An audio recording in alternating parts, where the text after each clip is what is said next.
सभी को नमस्कार। आज का ये वीडियो आगामी अध्यापक भर्ती परीक्षा को लेकर है।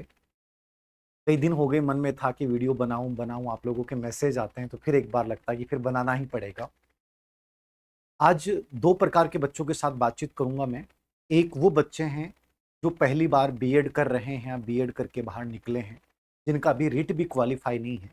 एक वो बच्चे हैं जो ऑलरेडी रिट क्वालिफाई कर चुके हैं, अभी ग्रेड 3 का भी एग्जाम दिया था, लेकिन कुछ अंकों की वजह से, कुछ डिलीट प्रश्नों की वजह से वो बाहर हो गए और बड़े निराशा में डूबे हुए हैं कि सर क्या करें। और एक वो बच्चे हैं जिनको पता था कि ग्रेड 3 में हमारा नहीं होगा और अब आगे को लेकर उनको लग रहा है कि सर अध्यापक भर्ती परीक्षा के बारे में आपका क्या आइडिया है और क्या हमें अभी से तैयारी शुरू कर देनी चाहिए, इंतजार करना चाहिए, क्या संभावनाएं हैं। सोशल मीडिया पे कोई कहता आएगी, कोई कहता नहीं आएगी, कोई कहता डीपीसी होने के बाद आएगी। बहुत सारे सवाल हैं। मैं इन सभी सवालों का जवाब इस वीडियो के माध्यम से देना चाहूंगा। तो ये वीडियो उन सभी बच्चों के लिए है जो 2027 में अध्यापक बनना चाहते हैं। मैंने 27 इसलिए लिखा है कि जो ग्रेड 3 की भर्ती आगामी पूरी होगी वो 27 में होगी और अपन उम्मीद करते हैं कि 27 में पूरी होकर और आपको नियुक्ति मिल जाएगी, क्योंकि 2026 तक ज्यादातर इस भर्ती प्रक्रिया का मामला सलटेगा। और चूंकि डीपीसी का मामला भी जो है वो सुलझ जाएगा, इसलिए अपन निश्चित रूप से मान सकते हैं कि आपके दिमाग में आता है कि सर कहाँ से आएंगी भर्तियां। 100% वैकेंसी आएंगी और बहुत अच्छे पदों पे आएंगी। यानी कुल मिला के इस बार जो भर्ती आई थी उससे ज्यादा पदों पे आगामी अध्यापक भर्ती परीक्षा आपकी होने वाली है। और आप ये सोचते हैं कि बहुत लंबा टाइम है, मैं कहता हूं कि कोई लंबा टाइम नहीं। मेरा ये मानना है कि जब कोई अभ्यर्थी किसी चीज की प्रिपरेशन करता है और वो जब तक कम से कम 10 बार उस टॉपिक का या उस सिलेबस का रिवीजन नहीं कर ले, वो कम से कम अपने शॉर्ट नोट्स नहीं बना ले, वो कम से कम 6-5 साल के पीवाईक्यू का बहुत अच्छे से एनालिसिस नहीं कर ले, तब तक वो उस भर्ती के लिए तैयार ही नहीं है। ये कोई जोकर वाला काम नहीं है कि आप अचानक से भर्ती आई, खड़े हुए और आपने पेपर दिया और आपके तुक्के सद गए और लग गए। ऐसा काम नहीं है। अब आने वाला टाइम है जहां आपको सिंसियरली चीजों को करना पड़ेगा, जहां पैटर्न को समझना पड़ेगा, खुद सेल्फ स्टडी बहुत अच्छे से करनी पड़ेगी। तो ये आज का वीडियो उन सब बच्चों के लिए है जो इस भर्ती परीक्षा को अपना मानते हैं कि हमारे लिए बहुत बड़ा अवसर है और हमें इसको देना है। मैं दोनों के लिए बातचीत करूंगा।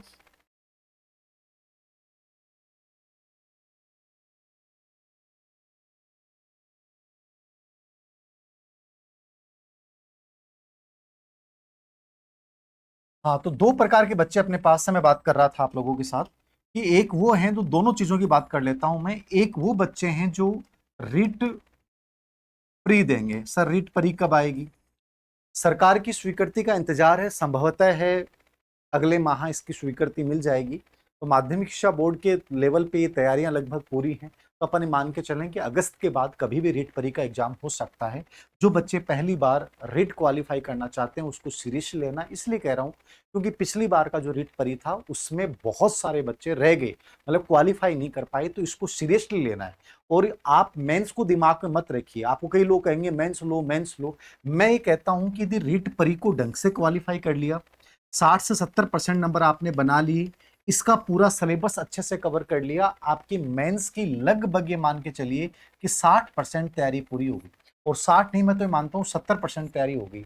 रीट परी में आपको क्या पढ़ना होता है?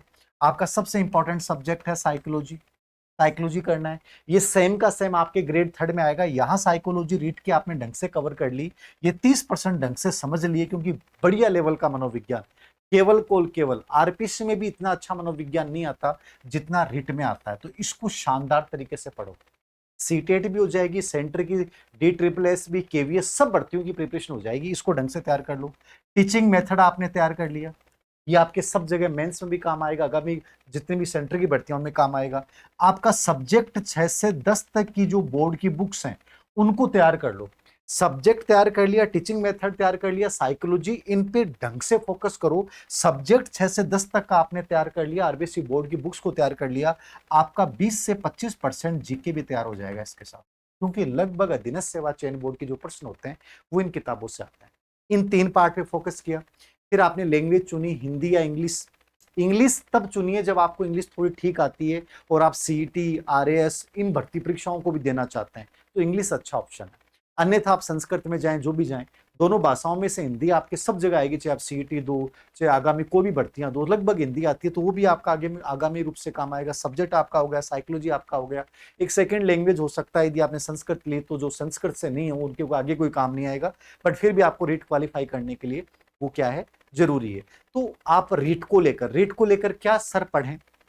साइकोलॉजी के लिए मैं ये कहूंगा मेरी वाली बुक जो है पढ़ लें, क्योंकि अभी रीट के लिए नई बुक आने वाली है, पुराने वाली मत पढ़ना, रीट के लिए भी जस्ट नई बुक आएगी, चाहे तो समग्र मनोविज्ञान लेना है कोई भी लेना, ठीक है। टीचिंग मेथड के लिए आप डीएलएड की जो भी आपकी किताब चलती थी बीएड या बीएसटीसी लेवल पे, आपको मेरे अनुसार शुरुआत वहां से करनी चाहिए, क्योंकि एज इट इज वो लैंग्वेज आती है। बाकी मार्केट में बहुत सारी गाइडें हैं लेकिन वो परफेक्ट नहीं है। इसकी यद्यपि पीवाईक्यू की बेस की किताब मैं भी निकालूंगा, लेकिन टाइम लगेगा, वो पीवाईक्यू बेस होगी, यद्यपि सब चीजें उसमें डालेंगे, लेकिन कोई भी डीएलएड लेवल पे या बीएड लेवल पे जो आपकी टीचिंग मेथड की किताब थी वो मिल जाती है, तो वो आप पढ़िए या फिर मार्केट से कोई गाइड लेके आ जाइए। राजस्थान बोर्ड अपना सब्जेक्ट है वो राजस्थान बोर्ड की बुक से तैयार करें, या कोई स्पेशल कोई अच्छे राइटर ने गाइड लिखी है, या आप कोई कोचिंग कर रहे हैं। ये दो राय हैं कि सर कोचिंग करें कि नहीं करें। मेरे अनुसार यदि सेल्फ स्टडी भी करते हैं तो कोचिंग की कोई जरूरत नहीं है, कि ढंग से ईमानदारी से मेहनत करते हैं तो हो जाएगी रीट। और मैं तो ये कहता हूँ मेंस के लिए भी आप सेल्फ स्टडी करें, इससे बढ़िया कोई तरीका नहीं है। हाँ, फिर आपको लगता है कोई पार्ट मेरा कमजोर है जहां मुझे मदद लेने की जरूरत है तो वो कर लीजिए, बाकी सेल्फ स्टडी कर सकते हैं। रूटीन बनाना है, घर पे पढ़ाई नहीं होती तो आप कोचिंग ज्वाइन कीजिए, लेकिन मेरी आपको राय है कि जहां तक वो जितना हो शॉर्ट नोट्स बनाइए, सेल्फ पढ़िए, एनालिसिस कीजिए, अपनी कमियों पे काम कीजिए। तो ये तो रीट परी की बात होगी। अपनी मान के चलते हैं कि सितंबर अक्टूबर में ये एग्जाम हो सकता है। मेरे अनुसार जिनका क्वालिफाई नहीं हुआ उनको पूरा इस पे फोकस करना है और कोशिश करें कि अपन 80% तक जाएं, क्योंकि यहाँ यदि 80% आते हैं तो आपकी मेंस की लगभग 70% के आसपास आपकी तैयारी होगी। और इसके लिए मैंने बता दिया, साइकोलॉजी अवनी ले आए या मेरे वाले से कोई बढ़िया लगती है तो वो ले आए आप, ठीक है। टीचिंग मेथड आप कोई भी डीएलएड या बीएसटीसी की बीएड की जो किताबें हैं वो देख सकते हैं, या कोई भी किताब मार्केट में गाइड एक बार ले आए, और एक पीवाईक्यू मेथड की जरूर लेके आना, और स्पेशली उसमें 2 साल के पेपर जरूर हों। 6 से 10 तक की राजस्थान बोर्ड की बुक्स को तैयार करें। हिंदी के लिए जो सरल हिंदी व्याकरण होती है लैंग्वेज के लिए वो चुन लें। इंग्लिश के लिए बीके रस्तोगी की आती है। संस्कृत के लिए 3-4 राइटर हैं, साफल्यम की आती है, राम कुमार जाट की आती है, किरण चौधरी मैम की आती है, ठीक है, मनोज मिश्रा की आती है। इनमें से कोई भी जो आपको बढ़िया लैंग्वेज लगे उस किताब को लेके आइए। इन किताबों के साथ आप रीट को क्वालिफाई कीजिए, अच्छे से पूरा जोर लगा दीजिए कि हमें रीट को देखना है, मेंस अपने आप हो जाएगा। एक्स्ट्रा टाइम आपको मिलता है तो केवल आप ये कर सकते हैं कि राजस्थान जीके को लेकर साथ चल सकते हैं। राजस्थान जीके के लिए कोई भी एक टेक्स्ट किताब हिंदी ग्रंथ अकादमी की, जैसे इतिहास कला संस्कृति वाली पार्ट है वो ले लिया, ज्योग्राफी के लिए हरिमोहन सक्सेना ले लिया, ठीक है, पॉलिटी के लिए जो भी कोई गाइड है या कोई भी किताब है चाहे राहुल चौधरी या कोई भी हो उसकी एक ले लिया आपने, उसके पीवाईक्यू निकालिए। इस प्रकार से आप रीट को लेकर चल सकते हैं, ठीक है। उसके बाद वो बच्चे हैं जिनका सर मेंस के ऊपर फोकस करना है, हमारा रीट ऑलरेडी क्वालिफाई है और हमें केवल मेंस पे ध्यान देना है। देखो सिलेक्शन नहीं हुआ, रोने से कुछ नहीं होगा। कई चीजें हैं, अपने दिमाग में बहुत सारी चीजें आती हैं, सर 2 नंबर हो जाते, 4 नंबर हो जाते, कोई नहीं सुनने वाला। यदि आप सिलेक्शन की लिस्ट से बाहर हैं इसका मतलब कुछ नहीं हो सकता। आपके पास एक ऑप्शन है कि आप जबरदस्त मेहनत करें। सोशल मीडिया पे या किसी टीचर के सामने रोने से कुछ नहीं होगा, कोई संवेदना व्यक्त कर देगा। और मैं कहता हूं संवेदनाएं कभी मत लीजिए, सहानुभूति कभी मत लीजिए, केवल और केवल जवाब दीजिए, और जवाब हमेशा मौन होना चाहिए। सिलेक्शन के अलावा कोई जवाब नहीं होता किसी भी चीज का। तो मैं आपको यही कहूंगा, ना हार मंजूर है ना रुकना मंजूर है। मैं जुनूनी हूं, बस आगे बढ़ना जानता हूं और आगे बढ़ के आपको दिखाना है, और ये एकमात्र तरीका है जिसके माध्यम से आप अपने आप को साबित कर सकते हो। तो जो बच्चे असफल हुए हैं मैं उन बच्चों को कहूंगा कि आप डायरेक्ट फोकस करें मेंस पे। अब मेंस पे सर कब एग्जाम होगी, क्या होगा? देखो 2 चीजें हैं, अध्यापक भर्ती परीक्षा आएगी, सरकार को ही पता है कोई बहुत ज्यादा अच्छा माहौल नहीं है सरकार के लिए भी फिलहाल, ठीक है। तो सरकार इस लेवल पे डीपीसी को लेकर बहुत चिंतित है और इसने अपने लेवल पे कंडीशन के साथ डीपीसी करने का प्रस्ताव जो है वो प्रक्रिया शुरू हो रखी है, वो जल्दी हो जाएगी जब भी हो। आप मान के चलिए कि 15,000 से 20,000 के आसपास अपने पद इसके सामने हो सकते हैं। कब आएंगे सर? पहले रीट परी होगी, उसके बाद आप मान के चलिए कि मैं मानता हूं फरवरी मार्च के आसपास मान लो विज्ञापन आता है ग्रेड 3 का, तो जून जुलाई 2027 तक अपन मान सकते हैं कि प्रक्रिया आपकी भर्ती प्रक्रिया हो जाएगी। टोटली आपके पास 1 साल का टाइम है, और 1 साल बहुत ज्यादा नहीं होती। जो शुरुआत में मैंने बात बोली है, आप में से अधिकतर बच्चों का सिलेक्शन इसलिए नहीं होता कि नंबर परसेंट डिलीट हुए, तो बड़ा रीजन है ही, इसमें तो कोई डाउट ही नहीं है। ये तो अधीनस्थ सेवा चयन बोर्ड के खिलाफ मैंने उस दिन ही बोल दिया था, इनकी इतनी बड़ी लापरवाही है जो शायद आगामी एग्जाम में हमें नहीं देखने को मिले। लेकिन हमें भी तो ऐसा प्रयास करना पड़ेगा कि हम कम से कम 20 से 25% ज्यादा ले जाए। तो उसके लिए थोड़ा सा आपको मैंने पहले ही बोला है कि जब तक सिलेबस का 10 बार रिवीजन नहीं होगा, जब तक अपनी कमियों पे काम नहीं करोगे, जब तक पीवाईक्यू का एनालिसिस नहीं करोगे, जब तक अच्छे से टेस्ट सीरीज के माध्यम से अभ्यास नहीं करोगे, तब तक आप एक बहुत अच्छे योग्य अभ्यर्थी साबित नहीं हो सकते कंपटीशन में। तो ये चीजें आपको तब करनी है जब आपके पास पर्याप्त टाइम हो। वैकेंसी आने के बाद तो टाइम मिलता ही नहीं है। तो कोई बच्चा कहेगा वैकेंसी आने के बाद करेंगे सर, कब आएगी? नहीं, आपको अभी से सीरियसली हो जाना है, जोरदार अनुशासन बनाना है, और मैं कहता हूं बहुत गजब तरीके से मेहनत करोगे तब जाके पहुंचोगे।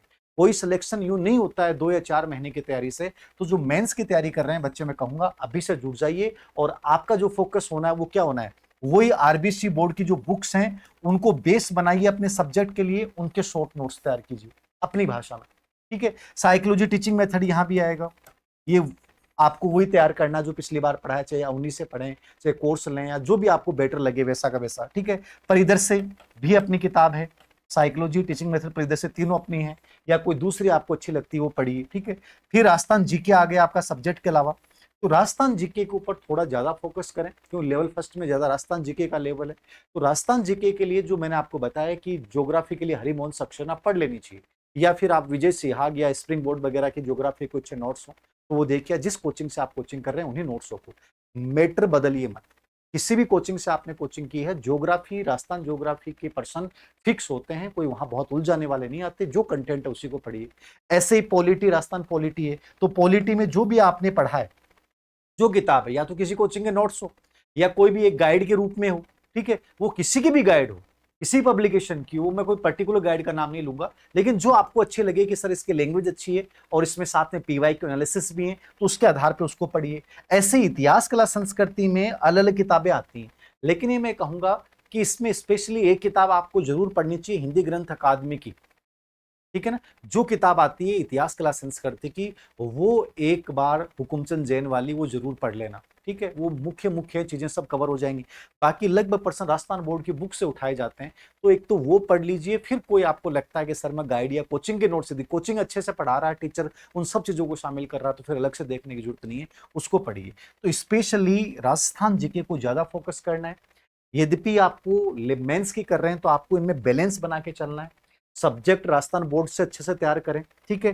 राजस्थान जीके को राजस्थान बोर्ड प्लस कोई भी कोचिंग नोट्स या कोई भी जो गाइड है या अलग अलग जो बुक्स मैंने बताई हैं, ज्योग्राफी के लिए पढ़िए, पॉलिटी के लिए पढ़िए, इतिहास, कला, संस्कृति के लिए पढ़िए, भाषा साहित्य के लिए पर्टिकुलर इतिहास, कला, संस्कृति में ही आते हैं, बाकी अलग से संस्करण भी आते हैं, तो वो भी आप निकाल सकते हैं।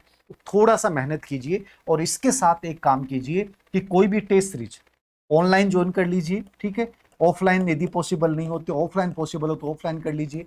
उस टेस्ट सीरीज के माध्यम से अभ्यास करो, अपनी कमियों का पता लगाओ, कहां मैं गलतियां कर रहा हूं, क्या गलतियां कर रहा हूं, और उन गलतियों को हर टेस्ट के बाद इंप्रूव करो। जब तक इंप्रूव नहीं करोगे तब तक कुछ परिणाम नहीं निकलेगा। और यदि इस तरीके से तुम 8 या 10 महीने अभ्यास कर लेते हो तो मैं कहूंगा कि आप टॉप 200 या टॉप 500 में आ जाओ, ये तय मान के चलो। और यदि आप बैठे हो अभी मुंह लटका के सर कब आएगी, ठीक सूचना बताओ, सूचनाएं किसी के पास नहीं है, ना मेरे पास है ना किसी और के पास है। ये वर्तमान सरकार है, इसमें कब क्या हो जाता है किसी को कोई आइडिया नहीं, कब क्या आएगा कुछ पता नहीं। इसलिए सूचनाओं के भरोसे मत रहो, सोशल मीडिया के भरोसे मत रहो, ये वीडियो मत देखो कि वहां से वैकेंसी आएगी, कोई वीडियो नहीं देखना। सोशल मीडिया को मुश्किल से दिन में 5 या 10 या 15 मिनट यूज करना है, और वो नहीं भी करो तो कोई फर्क नहीं पड़ेगा। केवल और केवल सही कंटेंट, बार बार रिवीजन, पीवाईक्यू एनालिसिस और टेस्ट सीरीज के माध्यम से अभ्यास, ये कर लो। और ये सोच लो कि मुझे 2027 में मार्च के बाद कभी भी ग्रेड 3 का एग्जाम हो सकता है, मुझे उसको देना है, और देना नहीं, उसको बहुत अच्छे नंबर से क्वालिफाई करना है। ये तुम्हारे दिमाग में चलना चाहिए, इसके अलावा बेटा कुछ नहीं सोचना है। तो दोनों प्रकार के बच्चों के लिए मैंने एनालिसिस करके शॉर्ट एंड स्वीट बता दिया है कि जो लेवल फर्स्ट में, लेवल सेकंड में जो बच्चे हैं जिनका रीट परी नहीं हुआ, पहले इस पे फोकस कीजिए। इसके सिलेबस में संतुष्टि आ गई, उसके साथ टाइम मिले तो राजस्थान जीके एक्स्ट्रा पढ़ना स्टार्ट कर दें, वरना नहीं करें। जो बच्चे प्री और मेंस जो दे रहे हैं वो बच्चों को ध्यान में रखना है, तो केवल मेंस से फोकस करें। मान लीजिए आपको लगता है सर रीट परी प्लस मेंस लेके चले जाएं, तो मैंने कहा कि मेंस हिट प्री के साथ आप केवल राजस्थान जीके एक्स्ट्रा ऐड करना, बाकी कुछ एक्स्ट्रा ऐड मत करना, क्योंकि इसके साथ बहुत सारी चीजें तैयार हो जाएंगी। बाकी इसको ढंग से कवर करना, सब चीजें हो जाएंगी। लेवल फर्स्ट लेवल सेकंड का डिफरेंस यही है कि लेवल सेकंड में, लेवल फर्स्ट में जीके का बड़ा रोल है, तो बच्चे जीके पे ज्यादा फोकस करें। बाकी जो अपने हिंदी है, इंग्लिश है, उनका मैथ रीजनिंग वाला पार्ट है, वो चारों पांचों सब्जेक्ट जो आते हैं, उनको जो कमजोर पार्ट रहा आपका इस भर्ती में, उस पे इस बार शुरुआत वहीं से करें। चाहे उसका पर्सनल ट्यूशन करें, उसका पर्सनल कोई कोर्स लें, जो आपका कमजोर पार्ट रहा, जहां सबसे अधिक प्रश्न गलत हुए हैं, उसके ऊपर चोट कीजिए और ऐसा लगना चाहिए कि अगली भर्ती में मेरा सबसे स्ट्रॉन्ग पार्ट वही उभर के आया है। ऐसे नहीं कि जो कमजोर था उसको छोड़ के बैठे हैं, जो स्ट्रॉन्ग है उसको पढ़ रहे हैं। स्ट्रॉन्ग को सभी पढ़ता है, कमजोरी पे जब वार करोगे और वहां से प्रश्न सही होने शुरू हो जाएंगे, इसका मतलब तुम सिलेक्शन की दौड़ में शामिल हो गए हो। तो इसके लिए पर्टिकुलरली अभी शुरुआत यही कर लें आप। जैसे ही इसकी कोई बड़ी संभावना बनती है, मैं एक प्रॉपरली वीडियो भी बना दूंगा, यद्यपि मैंने पहले से बना रखा है। लेकिन चाहे आप किसी भी सब्जेक्ट से प्रिपरेशन कर रहे हैं, राजस्थान बोर्ड एनसीईआरटी को आपको बेस बनाना है, साइकोलॉजी टीचिंग मेथड आपको पढ़ने हैं, राजस्थान जीके के लिए वही चीजें पढ़नी है जो आपने पहले पढ़ी हैं। थोड़ा सा उसमें अधीनस्थ सेवा चयन बोर्ड के 5 साल के पेपरों का पैटर्न देख लीजिए कि कैसे प्रश्न आते हैं, किस लेवल के प्रश्न आते हैं, उनको समावेश कीजिए और उसके अकॉर्डिंग अपनी तैयारी को बनाइए। एक अच्छा ग्रुप बना सकते हैं, अच्छे लोगों से जुड़िए, कम लोगों से जुड़िए, अनावश्यक चीजें हटाइए और ये कॉन्फ्लिक्ट दूर कर दीजिए कि सर वैकेंसी कब आएगी। केवल ओवर थिंकिंग पैदा होती है, जितना सोचोगे ओवर थिंकिंग में डूबे रहोगे, टाइम खराब हो जाएगा और लास्ट में मौका ही पड़ेगा कि सर परीक्षा में आते हुए प्रश्न गलत हो गए क्योंकि आप रिवीजन नहीं कर पाए। 10 बार रिवीजन करना है यदि तुम्हें अध्यापक बनना है। 10 बार कंडीशन मान लो कि 10 बार रिवीजन करूंगा, एक एक कॉन्सेप्ट क्लियर हो जाएगा। ये कुछ चीजें थी जो मेरे अनुसार आपको फॉलो करनी चाहिए। जल्दी रीट परी का आपके सामने विज्ञापन आ जाएगा। Thank you.